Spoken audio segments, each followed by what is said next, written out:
দিদিহারা যতীন্দ্রমোহন বাগচি। বাঁশবাগানের মাথার ওপর চাঁদ উঠেছে ওই।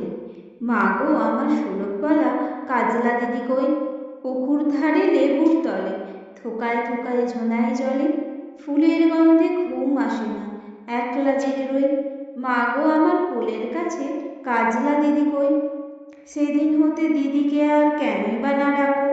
দিদির কথায় আঁচল দিয়ে মুখটি কেন ঢাকো? খাবার খেতে আমি যখন দিদি বলে ডাকি, তখন ও ঘর থেকে কেন মা আর দিদি আসে না গো?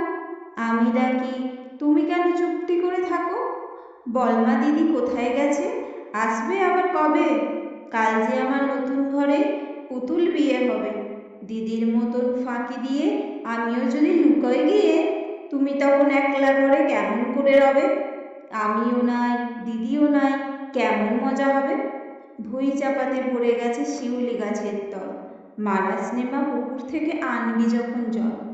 ডালিম গাছের ডালের ফাঁকে বুলবুলিটি লুকিয়ে থাকে, উড়িয়ে তুমি দিও না মা ছিঁড়তে গিয়ে ফল। দিদি এসে শুনবে যখন, বলবে কি মা বল? বাঁশবাগানের মাথার উপর চাঁদ উঠেছে ওই, এমন সময় মা গো আমার কাজলা দিদি কই? বেড়ার ধারে পুকুর পাড়ে ঝিঝি ডাকে ঝোপে ঝাড়ে, নেবুর গন্ধে ঘুম আসে না, তাই তো জেগে রই। রাত হলো যে, মা গো আমার কাজলা দিদি কই?